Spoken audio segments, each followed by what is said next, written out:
If your brain never stops thinking, this is why. You know what's interesting about people who overthink everything? It's not always obvious from the outside. We often assume overthinking looks like hesitation, insecurity, or even weakness. But psychology suggests something deeper is happening beneath the surface. Overthinking isn't just about thinking too much. It's about how the brain processes uncertainty, risk, and control. In fact, many people who overthink are not confused at all. Their minds are simply running more simulations than most. Here are some of the most common psychological patterns behind overthinking. The first is fear of making mistakes. People who overthink tend to place a high value on making the right decision.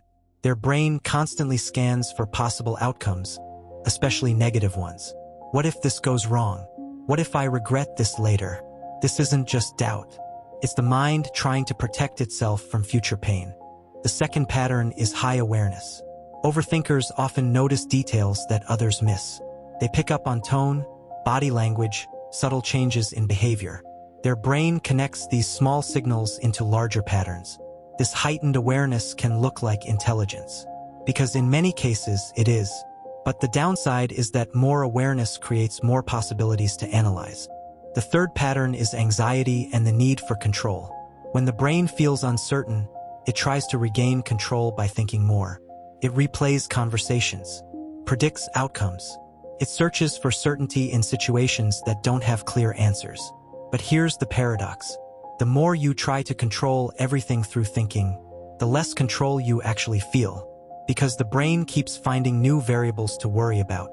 The fourth pattern is replaying past events. Overthinkers don't just think about the future. They also revisit the past. They analyze what they said, what they did, and what it might have meant. This can look like regret, but often it's the brain trying to learn and improve. The fifth pattern is difficulty switching off. For many overthinkers, the mind doesn't have an off button.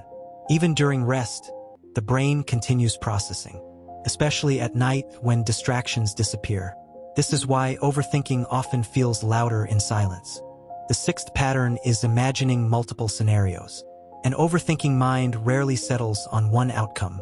It creates different versions of the future. Best case, worst case, most likely case. This ability can be useful for planning, but exhausting when it never stops. The seventh pattern is self-awareness. People who overthink often reflect deeply on their own thoughts. They question their decisions, their emotions, even their identity. This level of introspection can lead to growth, but it can also lead to mental loops that are hard to escape. Now, consider this for a moment. How often do we misunderstand overthinking? Someone who hesitates may seem unsure. Someone who rethinks decisions may seem indecisive. Someone who stays quiet may seem distant. But sometimes these are signs of a mind processing more than usual. A mind trying to understand every angle before it moves. And maybe that's the most important thing to remember. Overthinking isn't always a flaw. It's a mind that's working overtime, trying to predict, trying to protect, trying to make sense of everything. Because in the end, overthinking isn't weakness. It's an overloaded mind.